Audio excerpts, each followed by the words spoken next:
Aujourd'hui, nous allons avoir une présentation d'Amael Dupex qui va se présenter et nous expliquer un petit peu son sujet de thèse et de postdoc ici à Boréa parce qu'il vient d'arriver en septembre, c'est ça? 1er août. 1er août à Boréa.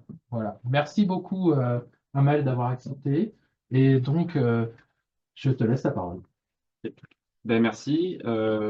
Bonjour à toutes et à tous. Donc, comme il disait, je suis arrivé ici au 1er août.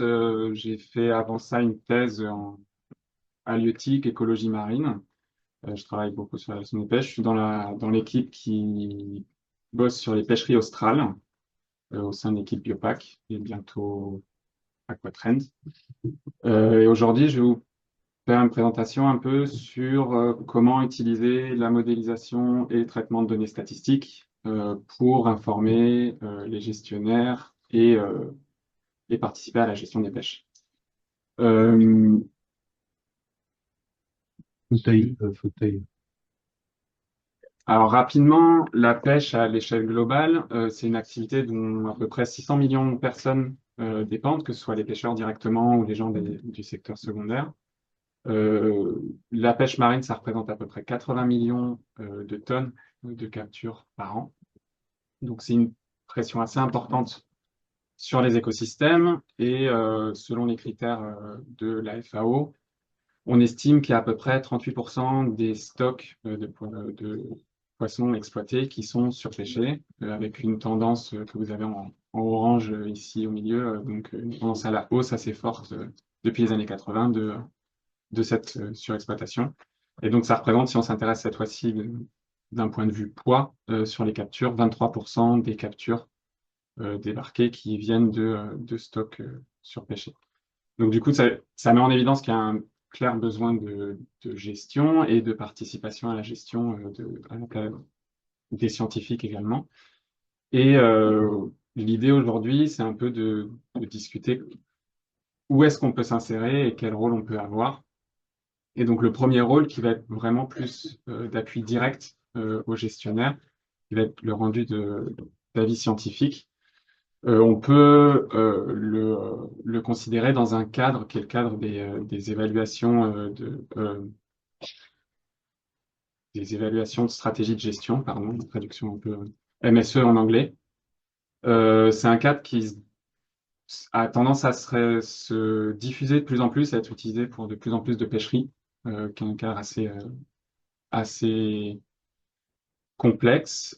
Pour l'expliciter rapidement, je vais prendre un exemple. On va se dire un exemple purement théorique. On va se dire qu'on veut gérer la pêcherie de l'Istao, skipjack en anglais. Euh, et du coup, première étape, ça va être définir des objectifs de gestion. Donc, ces objectifs de gestion, ils vont être définis par les managers et enfin, par le gestionnaire et par l'ensemble des parties prenantes. Par exemple, on peut se dire que l'objectif, ça va être de garder le niveau de biomasse du stock qui est exploité au niveau qu'on a actuellement. Pour essayer de remplir ces objectifs, les gestionnaires, avec l'aide un peu des scientifiques également, vont définir ce qu'on appelle des règles de contrôle de gestion que vous avez en bas à droite. Ces règles de contrôle de gestion, ça va être très schématiquement en fonction d'un indicateur à une année donnée, qu'est-ce qu'on fait l'année d'après. Donc, par exemple, là, on peut se mettre dans un cas où on dit si la biomasse à l'année Y plus N, elle est inférieure à notre biomasse qu'on vise, ben, on réduit les captures. Si elle est supérieure, on augmente les captures, etc. Et donc, les gestionnaires vont définir tout un ensemble de règles de contrôle de gestion. Et ce cadre va permettre après de produire des mesures de performance, des mesures de contrôle de gestion. Donc, par exemple, on va aller regarder au bout de 30 ans quelle est la différence avec la cible qu'on s'était donnée. Et là où les scientifiques vont intervenir dans ce cadre-là, c'est les deux cases restantes. Donc, en gros, les scientifiques vont créer ce qu'on appelle des modèles opérationnels. Dans notre cas, par exemple, ça va être un modèle de dynamique de la population de l'Istao. Et ce modèle va permettre de produire des indicateurs, de faire des simulations qui vont permettre de produire des indicateurs. Et donc, par exemple, on fait tourner le modèle une première année, ça nous sort la biomasse l'année Y plus 1. on applique la règle de contrôle de gestion et on va faire N cycles comme ça, et c'est ça qui va nous permettre après de sortir les mesures de performance. Et du coup, ce cadre-là, l'idée, c'est de pouvoir comparer entre différentes mesures de contrôle de gestion, donc on va en formuler un certain nombre, faire cette même procédure pour toutes et voir laquelle va être la plus intéressante par rapport aux objectifs qu'on s'est définis, que les gestionnaires ont définis avant. Et un problème, entre guillemets, qu'on va avoir assez souvent dans ces cadres de MSE et de la gestion telle que faite dans beaucoup de cas actuellement, c'est qu'on parle beaucoup depuis une vingtaine d'années de gestion écosystémique des pêches.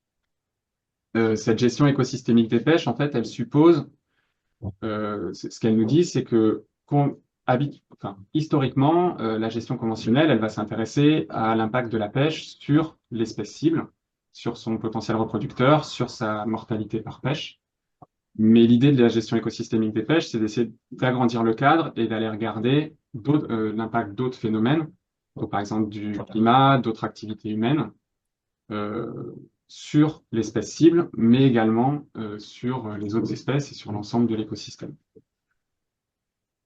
Et si on essaye d'appliquer cette gestion écosystémique des pêches dans le cadre de la MSE que je vous ai détaillé avant, on voit bien que ça se complexifie énormément assez vite. Par exemple, les objectifs qu'on va définir, ça va être des objectifs de durabilité, donc on ne va pas aller regarder que l'espèce qui nous intéresse, mais un peu toutes les espèces de l'écosystème. On peut aussi aller regarder les impacts économiques, les impacts sociaux.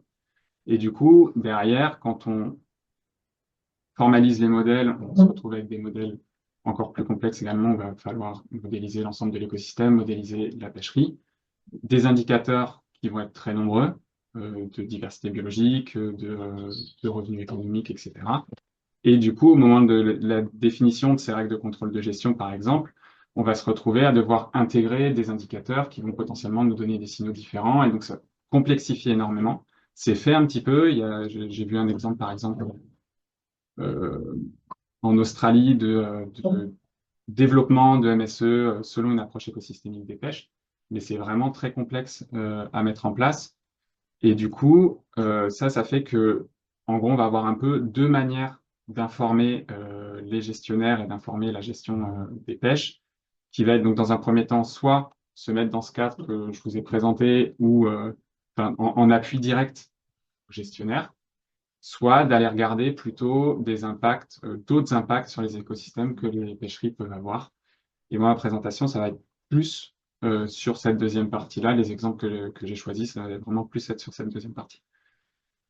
Euh, Ensuite, je vous ai parlé de modélisation mécaniste et de modélisation statistique dans mon titre. Juste pour qu'on soit au clair sur les termes que j'utilise, je vais faire la différence entre une modélisation mécaniste, enfin, je disais terme modélisation mécaniste pour désigner des modèles qui vont être indépendants de la donnée, qui sont formulés un peu dans un cas général, et dont le but, c'est vraiment plus de comprendre les mécanismes sous-jacents à un phénomène donné. Et modèles statistiques, ça va être plutôt des modèles qui vont être construits sur de la donnée, donc basés sur de la donnée, qui s'appliquent à un cas spécifique et qui sont souvent développés pour pour faire des prédictions. Si on illustre ça sur un cas assez classique en écologie, on va prendre une population de proies de lièvres et une population de prédateurs des lynx. Une approche mécaniste, si on veut regarder les dynamiques temporelles de ces deux populations, ça va être par exemple le modèle de Lotka-Volterra, qui formalise en deux équations différentielles les dynamiques de ces deux populations, euh, qui sont ici notées X et Y. Et une approche statistique de ce problème, ce serait d'aller mesurer l'abondance directement sur une population de lynx et de lièvres.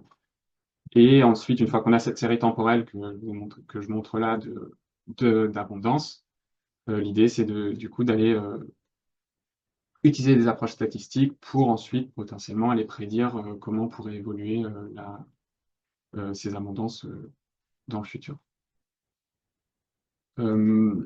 Et du coup, les exemples que je vous présente aujourd'hui, l'idée, c'était de coupler ces deux types d'approches, à la fois mécanistes et statistiques, pour améliorer notre compréhension des impacts que peut avoir la pêche.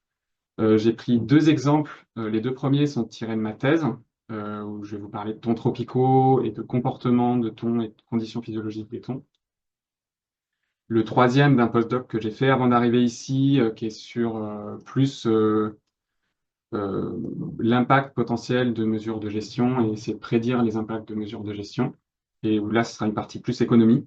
Ce sera vraiment des impacts sur l'économie des pêcheries. Et dernièrement, je vous présentais ce sur quoi je suis depuis que je suis arrivé ici, donc sur l'impact de l'implémentation d'une régulation spécifique sur la pêcherie à la langouste dans les terres australes. Donc sur cette première partie, sur le comportement des thons, j'ai pas totalement fini mon introduction, il va falloir que je continue un peu pour vous introduire un peu la pêcherie sur laquelle je travaillais. Donc j'ai travaillé sur la pêcherie à la seine, au thon tropical. Les seineurs, c'est ce que vous voyez ici, donc des navires qui ont un grand filet qu'ils vont utiliser pour encercler des bancs de thon, par exemple, dans mon cas. Le filet va ensuite être refermé par le dessous, refermé par le dessus, et puis on va mettre à bord le thon qui est pris dans le filet. Dans l'océan Indien, sur les trois espèces de thons tropicaux que je vous présente là à droite, c'est 45% des captures qui sont effectuées par des navires de ce type-là. Sur les trois espèces, actuellement, il y en a deux enfin, il y a le listao dont je vous ai parlé précédemment, où le stock se porte bien, et après, il y a deux espèces, le thon à nageoire jaune et le thon obèse, qui sont actuellement surpêchés, à la fois avec une biomasse qui est inférieure à la biomasse de référence, avec une pression de pêche qui est aussi supérieure à la pression de pêche de référence. Et si on s'intéresse un peu plus aux captures, à ces 45% de captures effectuées par les seineurs, ici, je vous les ai représentés avec deux couleurs. Donc, on a des captures qui sont à peu près à 400 000 tonnes par an ces dernières années. Et en fait, elles vont être faites selon deux méthodes. Soit en rouge, vous avez là un petit pourcentage d'à peu près 10-15% qui va être sur ce qu'on appelle des bancs libres. Et en bleu, c'est des bancs associés aux objets flottants. C'est à peu près 85% des captures dans l'océan Indien ces dernières années. Et en fait, ce qui est intéressant enfin, ce qui est assez, ouais, que j'ai trouvé intéressant pendant ma thèse sur ces espèces-là, c'est qu'il y a de nombreuses espèces pélagiques, dont les thons tropicaux, qui ont un comportement associatif vis-à-vis des objets flottants, c'est-à-dire qu'ils vont rester aux alentours des objets flottants quand ils en rencontrent. C'est un comportement qui est connu depuis près de 2000 ans. La première mention, elle est dans les halieutiques d'Oppien au IIe siècle. C'est un comportement qu'on n'explique toujours pas. Il y a plusieurs hypothèses, mais on ne sait toujours pas pourquoi les thons s'associent aux objets flottants.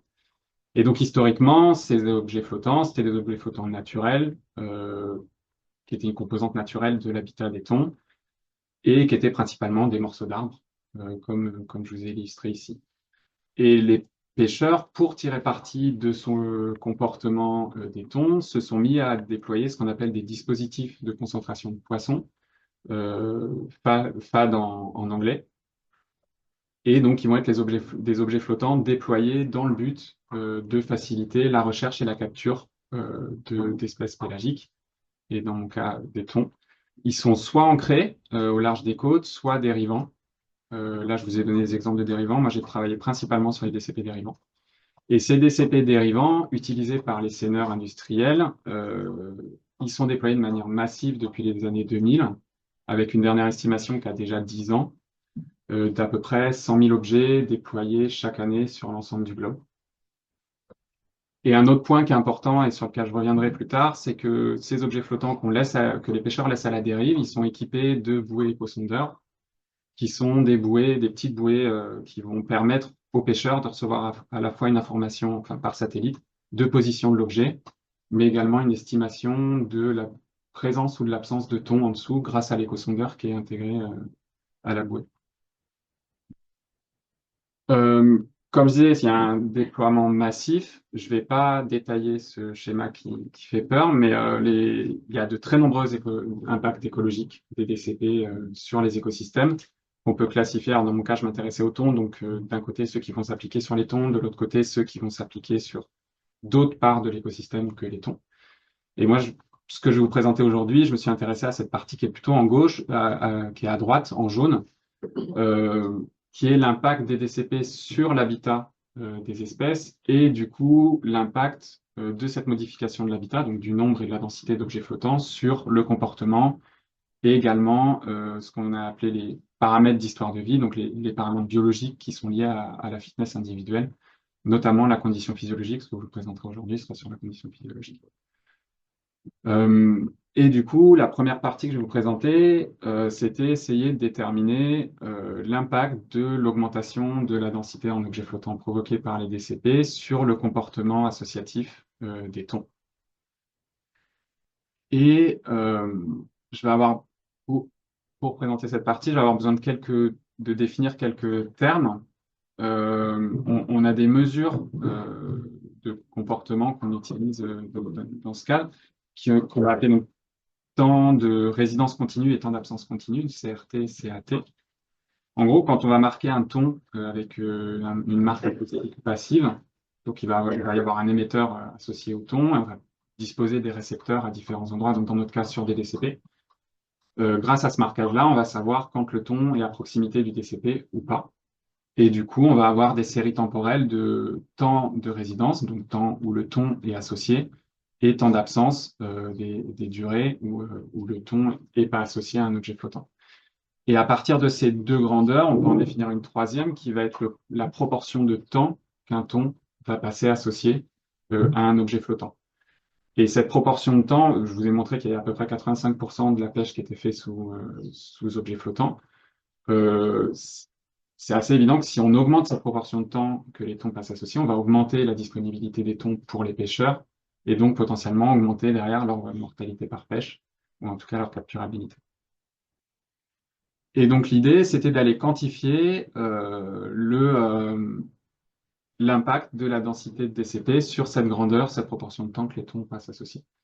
Ça a été fait rapidement sur des DCP ancrés, qui sont beaucoup plus faciles à instrumenter que les DCP dérivants.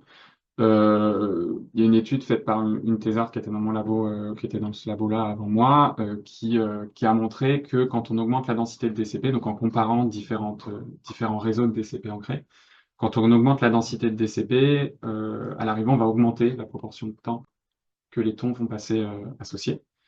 Le problème qu'on a sur les DCP dérivants, parce que moi je voulais l'appliquer sur les DCP dérivants, c'est que on a certes des données de densité grâce aux balises échosondeurs, on arrive à mesurer des temps de résidence en faisant des marquages, mais on n'arrive pas à instrumenter l'ensemble des dispositifs de conservation de poissons dérivants qui sont dans l'océan, et du coup on n'arrive pas à mesurer ces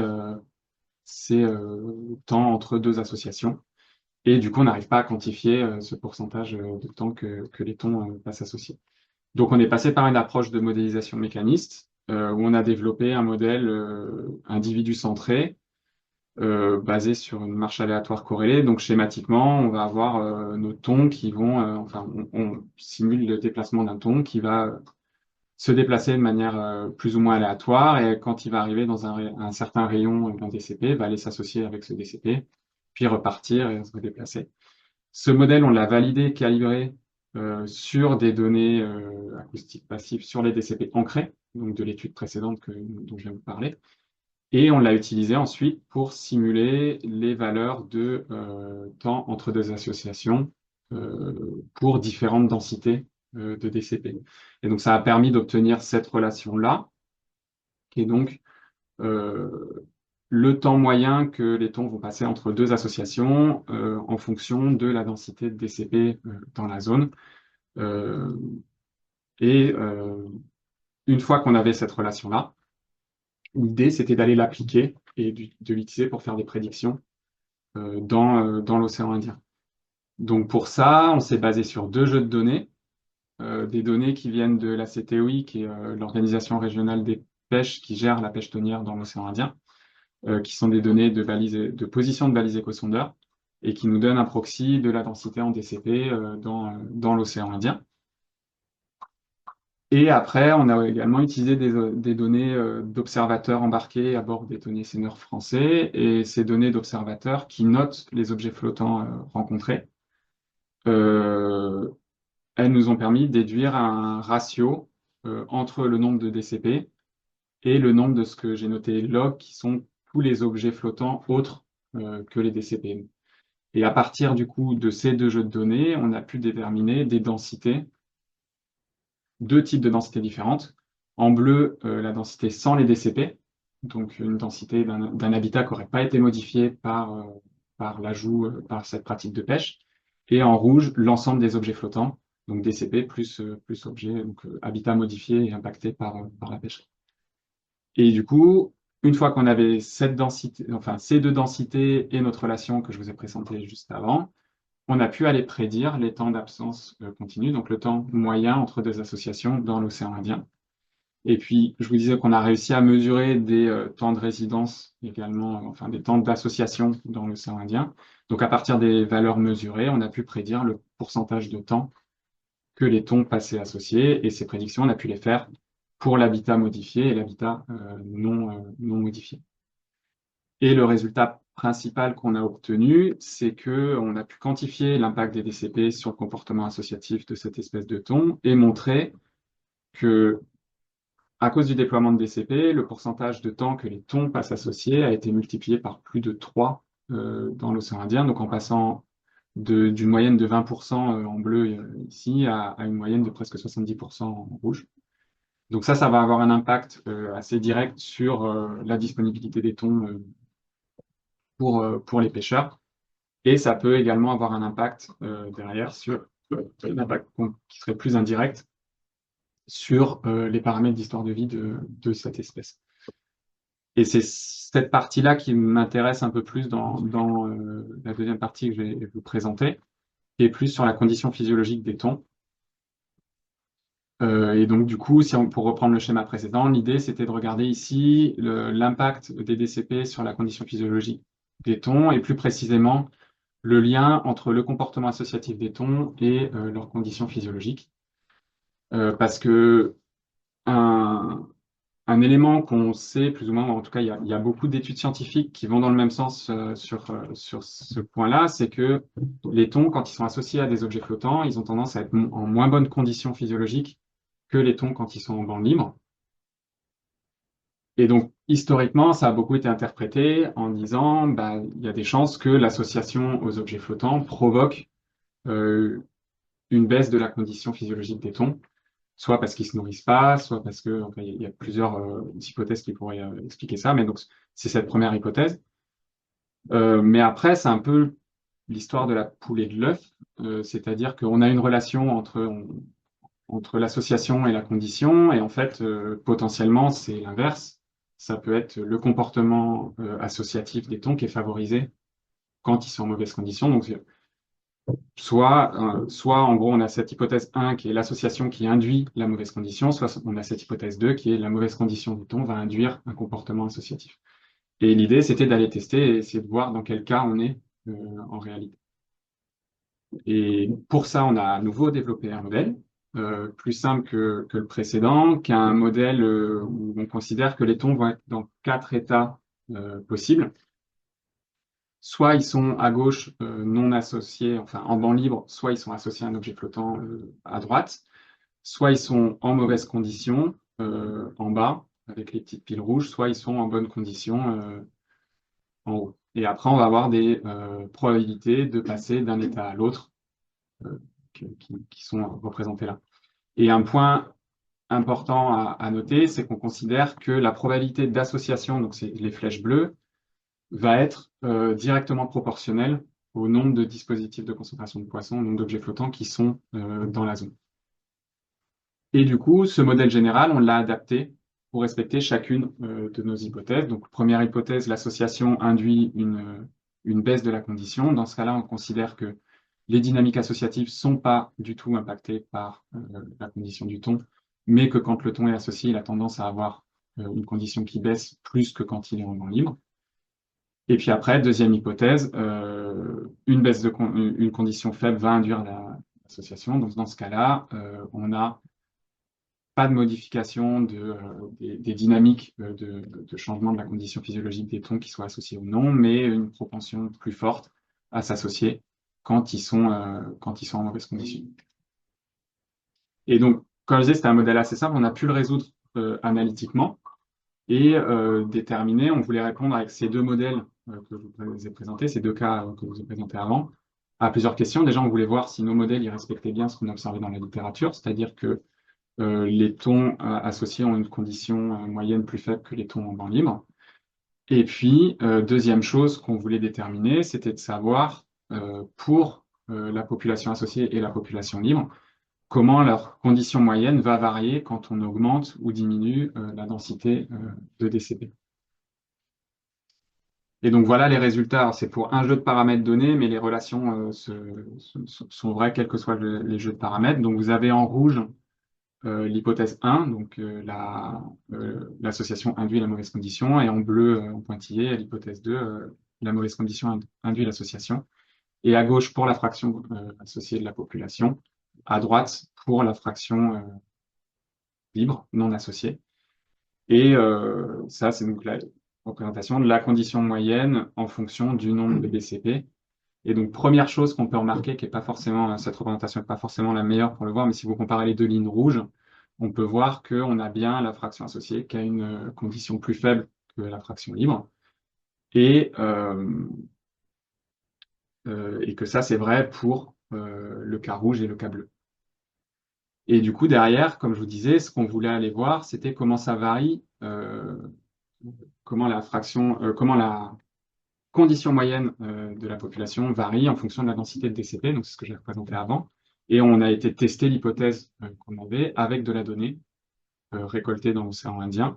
Donc on avait de la donnée pour la fraction de la population associée, on a mesuré un proxy de la condition physiologique des thons, donc pour 232 thons dans l'océan Indien entre 2021 et 2023, en utilisant l'impédance bioélectrique, donc qui permet d'avoir un proxy de la condition physiologique des individus.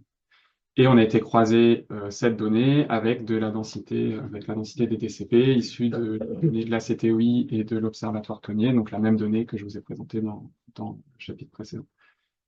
Et les résultats qu'on obtient, c'est ça. Du coup, on n'a pas de tendance claire. Donc là, vous avez la condition moyenne de la fraction associée de la population en fonction de la densité en DCP. Statistiquement, ce qu'on trouve, c'est qu'on a une légère tendance à la baisse, même environ ces trois outliers ici, qui drive pas mal. Donc, a priori, on serait plutôt dans le cas où on a une association qui induit une mauvaise condition. Mais après, en fait, ce qui gêne beaucoup, c'est qu'il nous manque des mesures à des densités de DCP faibles qui permettraient d'aller récupérer cette partie-là plutôt de la courbe et donc d'avoir une réponse plus claire, quoi. Donc voilà, je vais rester sur les tons maintenant, mais on va parler un peu plus d'économie. Je vous ai montré qu'il y avait pas mal d'impact des DCP sur les tons, mais aussi sur l'écosystème. Et l'idée, c'est de déterminer une manière de réduire le nombre de DCP utilisés par les pêcheurs. C'était l'idée du postdoc que j'ai fait précédemment. Parce qu'en fait, on est sur des pêcheries qui sont maintenant, elles pêchent 85% du thon sous DCP. Elles sont extrêmement dépendantes économiquement aussi de l'utilisation de ces dispositifs. Et du coup, ce qu'on s'est demandé, c'est comment on pouvait réduire le nombre de DCP en passant par le partage d'informations. Enfin, est-ce que le partage d'informations de ces balises échosondeurs dont je vous ai parlé permettait de réduire le nombre de DCP? Et donc l'idée, c'était de regarder s'il y a un partage de cette information, quels seraient les bénéfices, quels seraient les impacts à la fois économiques, mais également écologiques. En gros, actuellement, on est dans une situation qui ressemble un peu à ça. Là, je vous ai présenté avec trois navires. Chacun va avoir ses propres DCP. Il y a un petit peu de partage de l'information, mais assez peu. Et l'idée, c'est de se dire, si on passe à une situation plutôt comme ça, où tout le monde a l'information de l'ensemble des DCP, mais où on a réduit assez fortement le nombre de DCP, qu'est-ce qui se passe? Et du coup, pour ça, encore une fois, on a développé un modèle d'une flottille de thoniers seineurs basée sur ce qu'il y a dans l'océan Indien. Et donc l'idée de ce modèle, c'est qu'on a à nouveau un modèle individu centré où un on va simuler le comportement des navires dans une région où on a un certain nombre de DCP. Et ces DCP, soit ils sont suivis, c'est-à-dire que le navire il a l'information de position et de présence-absence de thon qui lui vient de ce DCP, donc c'est les DCP ici en bleu, soit ils sont pas suivis par ce navire-là, donc il n'a pas l'information, c'est en rouge. Et du coup, le navire va aller d'un DCP occupé à un autre en visant le DCP le plus proche, pêcher sous le DCP, repartir et viser le suivant. Et s'il passe à une distance assez proche, qui est ce rayon-là, qui est un rayon de détection qui correspond à ce qu'ils ont technologiquement comme rayon de détection en réalité, d'un DCP rouge pour lequel il n'y a pas l'information, mais qui voit qu'il y a du thon dessous, dans ce cas-là, il va aussi s'arrêter et pêcher. Et pour ces simulations, on mettait 40 navires en même temps dans, euh, dans une zone. On a également mis un deuxième modèle pour déterminer ce qui se passait au niveau des DCP, qui est un modèle qui a été développé par mon encadrante de thèse, qui est dans un papier en 2022, qui est un modèle comportemental de thon et qui nous permet de calculer les dynamiques d'association des thons sous les DCP et d'avoir des dynamiques qui sont dépendantes de la densité en DCP dans la zone. Et après, l'idée, c'était de développer un certain nombre de scénarios. Donc, chacune des cases que vous avez là, c'est un scénario différent, avec deux gradients. Un gradient de densité de DCP. Donc, on a joué sur le nombre total de DCP, qui est l'axe des X ici, où on va partir du nombre actuel à peu près, c'est-à-dire à peu près 12 000 dans l'océan Indien pour 40 navires, ça peut pas être 300 par navire, jusqu'à une réduction par un facteur 6. Et puis après, on va jouer également sur le coefficient de partage. Donc en partant de aucun partage, chaque navire a accès qu'à ses propres DCP, jusqu'à un partage complet où tous les navires ont accès à l'ensemble de l'information. Et pour chacun de ces scénarios, on a fait 100 simulations. Et au cours de ces simulations, on a enregistré le nombre total de coups de pêche que les navires avaient effectués Enfin, les simulations duraient un an et du coup, combien de coups de pêche ils ont fait pendant un an et quelle distance ils ont parcouru. Et après, à partir de données de coûts de fuel, de données de prix de vente des thons, également du modèle comportemental qui nous permettait d'avoir la quantité de thons, on a pu reconstruire la profitabilité économique des navires, donc en gros leurs revenus et leurs coûts. Et donc voilà ce qu'on a obtenu des simulations. Donc là, vous avez la profitabilité moyenne en millions de dollars par navire par an. Donc, c'est les valeurs qui sont représentées dans chacune des cases et qui correspondent à la couleur. Et donc, à nouveau, pour différentes densités de DCP sur l'axe des X et différents taux de partage sur l'axe des Y. Et un élément qu'on a rajouté à la sortie de ces simulations, c'était un peu les limites écologiques du système, à savoir est-ce qu'on dépasse les quotas qui existent pour les deux espèces qui sont actuellement surpêchées dans l'océan Indien. Et donc ça, c'est les cases qui sont assurées au-dessus. Donc dans ces cas-là, on est au-dessus des quotas et au-dessus de ce qu'on pourrait appeler les limites écologiques.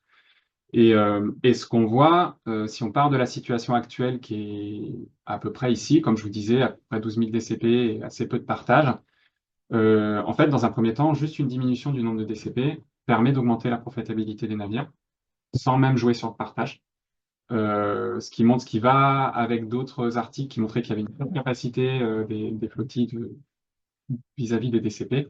Et puis après, ce qu'on voit également, c'est qu'une augmentation de ce partage va permettre d'augmenter assez fortement la profitabilité des navires sans passer au-dessus des limites écologiques. Et une deuxième chose qu'on a été étudiée, c'est enfin qu'on a calculé, c'est un indicateur qui est assez classique en économie, qui est l'indicateur de Gini, qui est un indicateur borné entre 0 et 1, qui va calculer les inégalités de répartition de revenus, donc là entre les navires. En gros, quand on va être à 0, c'est qu'il y a une égalité parfaite et que tous les navires gagnent exactement la même chose. Et quand on est à 1, c'est qu'un seul navire gagne l'ensemble des revenus des 40. Et ce qui était intéressant sur ces simulations, c'est que on voit que au-dessus de 3000 DCP, donc sur des densités plus fortes, une augmentation du coefficient de partage, enfin une augmentation du partage, donc le passage du violet vers le vert jaune là, va diminuer cet indicateur de Gini. Donc ça va diminuer les inégalités entre navires. Alors que si on passe à 3000 DCP ou même en dessous, là, ça va avoir l'effet inverse. On va augmenter les inégalités entre navires.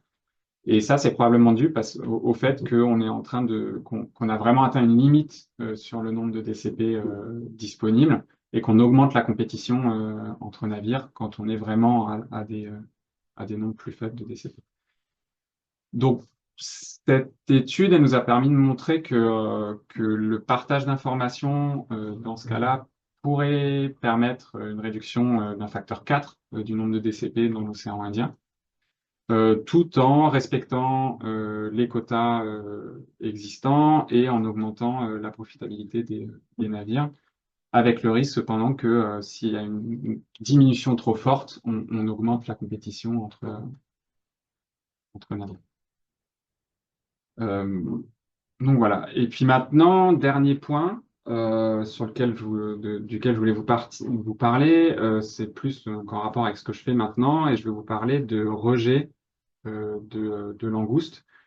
Et du coup, on va partir plus sur ce qui est fait, enfin, on va partir sur ce qui est fait dans l'équipe ici. Et actuellement, je travaille sur une pêcherie qui a lieu à Saint-Paul et Amsterdam, donc dans les terres australes et antarctiques françaises, plein sud de l'océan Indien, qui vise la langouste au casier.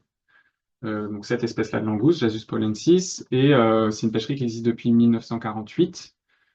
Et récemment, on est à peu près sur 400 tonnes de langoustes capturées par an. Historiquement, ça a changé il y a 2 ans, mais moi je vais rester sur cette disposition-là pour ce que je vais vous présenter. Historiquement, on avait un navire-mère principal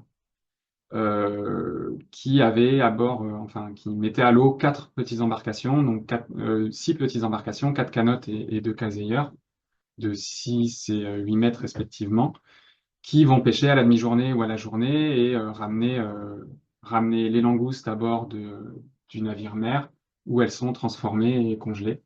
Et donc ça pourrait s'apparenter un peu à une pêcherie presque artisanale où on a ces petits bateaux qui vont pêcher et qui ramènent, pas à terre, mais à bord du navire-usine, les langoustes.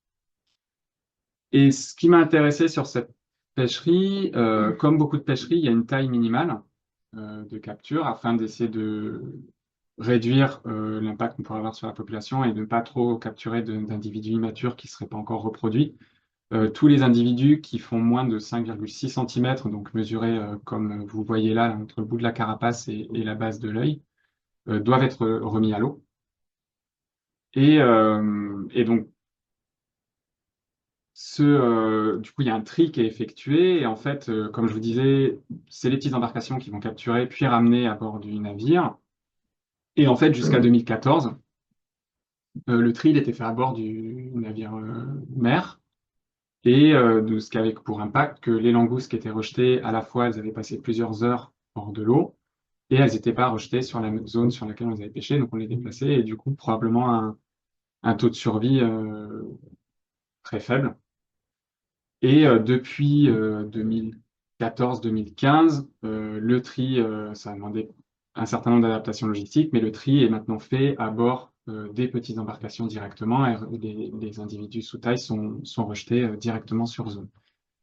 Et donc, ce qu'on a essayé de faire ici, c'était de se demander si, avant 2014, quand le tri était fait à bord de la grosse embarcation et qu'on peut estimer qu'on avait une mortalité quasiment à 100%, alors c'est des taux sur lesquels on pourra jouer après, mais pour l'instant, on est parti de cette hypothèse-là.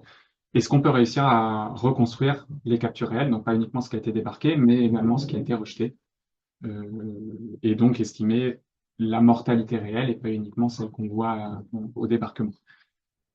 Pour ça, je ne vais pas rentrer dans les détails méthodologiques, mais en gros, je me suis appuyé sur des distributions en taille, des biométries qui sont faites à bord du navire depuis 1980, qui étaient faites avant le tri de 1980 à 2017, et depuis 2017, on a également la donnée après le tri, donc la distribution en taille d'un échantillon de la population après le tri. Et on a également des données taille-poids et les données des captures débarquées. Et donc, à partir de l'ensemble de ces données, on peut réussir à reconstruire les captures réelles, donc c'est-à-dire ce qui est débarqué plus ce qui est ce qui est rejeté. Et donc, c'est des résultats préliminaires. J'ai encore quelques feats à améliorer et potentiellement ça va bouger un peu. Mais ici, vous avez ces captures reconstruites. Donc, en gris foncé, c'est les captures débarquées et déclarées. Et la partie que vous avez au-dessus, c'est les captures réelles, donc avant qu'on jette à l'eau. Et comme je disais, on a fait l'hypothèse qu'avant 2014, avant que le tri se fasse à bord des petites embarcations, on avait une mortalité à 100%, et après on a plus de mortalité. Et ce que ces résultats suggèrent pour l'instant, encore une fois, ça sera sûrement amené à bouger, c'est qu'on a une mortalité qui était sous-estimée de pas loin de 30% avant 2014. Et donc ça va avoir un impact à la fois écologique et économique. Écologique parce qu'on a pêché beaucoup plus, enfin on a pêché plus que ce qu'on pensait. Et économique parce que tous ces individus sous taille qui ont été relâchés et qui n'ont pas survécu, ils vont pas être pêchés les années suivantes enfin, par cette pêcherie. Et du coup, la question derrière, c'est de voir est-ce que cette mise en place une bonne pratique d'une bonne pratique à partir de 2014, quel impact ça a pu avoir sur l'abondance de l'espèce qui nous intéresse. Et du coup, pour estimer cette abondance, on peut passer par ce qu'on appelle des captures par unité d'effort, CPUE. Donc, ça va être très schématiquement quel poids de langouste on va capturer par casier déployé, qui va nous donner une idée de l'abondance. Et cette CPUE, on va la standardiser pour prendre en compte des phénomènes biologiques et humains qui ne seraient pas directement liés à l'abondance, mais qui pourraient jouer sur les captures. Par exemple, si on a une grosse innovation technologique qui va rendre les pêcheurs beaucoup plus efficaces, il y a toutes les chances qu'ils capturent plus par unité d'effort à abondance égale. Et du coup, on, on calcule cette CPUE, on la standardise statistiquement, et, euh, et voilà ce qu'on obtient pour une des deux îles. Le signal est très similaire à Saint-Paul. Et donc ici, vous avez cet indicateur d'abondance au cours du temps. Et ce qu'on voit, c'est qu'on a depuis 2014 une augmentation assez forte de l'abondance. Et donc, qui est probablement due, mais pour l'instant, on voit les deux phénomènes en parallèle, mais à l'implémentation de ce tri à bord des petites embarcations directement. Donc voilà, j'ai mis cette photo juste rapidement parce que toutes les photos que je mettais avant de la pêcherie à Saint-Paul-Amsterdam étaient sur un calme plat, mais ça apparemment peut aussi être ça. Donc voilà, je tenais à montrer cette photo-là. Et donc pour conclure sur cette présentation, j'ai essayé de donner quelques exemples de comment on pouvait utiliser et coupler des approches mécanistes et statistiques pour informer les gestionnaires des pêches. Donc ça peut être, comme je disais en introduction, et avec cet indicateur d'abondance que je viens de vous présenter très rapidement, des recommandations assez directes euh, basées sur les régulations actuelles. Ça peut être aussi, c'était le gros de mes exemples, caractériser les impacts des pratiques de pêche, que ce soit sur le comportement des thons, sur la survie des langoustes, par exemple, en dernier exemple. Et enfin, ça peut aussi être de prédire l'impact de régulation potentielle, dans le cas, par exemple, de cette histoire de partage d'informations. Et donc, si on essaye de resituer ça un peu sur ce schéma des approches écosystémiques des pêches que je vous ai présenté en introduction, mon travail s'est situé principalement ici, donc sur les flèches pleines, c'est les exemples que je vous ai présentés aujourd'hui, donc l'impact de modification de l'habitat sur la mortalité des espèces, sur la mortalité par pêche également, l'impact de la pêche directement, enfin des pratiques de pêche sur cette mortalité. Et d'autres exemples que je n'ai pas développés ici, je me suis focalisé aussi sur l'impact, il y en a un qui était l'impact de la pêche sur l'habitat, qui était un peu le prérequis pour les deux exemples que je vous ai présentés au début sur le comportement et la condition physiologique, et l'impact d'autres activités également sur l'habitat. Et puis enfin, un point que j'avais pas forcément pris en compte quand j'avais fait ce schéma de l'approche écosystémique des pêches, j'ai aussi été regarder l'impact des régulations sur les pratiques de pêche et de manière plus indirecte, des écosystèmes. Donc voilà pour moi. Je ne sais pas si j'ai des... Je crois que je suis là parfaitement dans les temps. Je vous remercie pour votre attention. Je voulais remercier aussi tous les gens avec qui j'ai collaboré pour ces différentes études. Et puis, je laisse la place aux questions.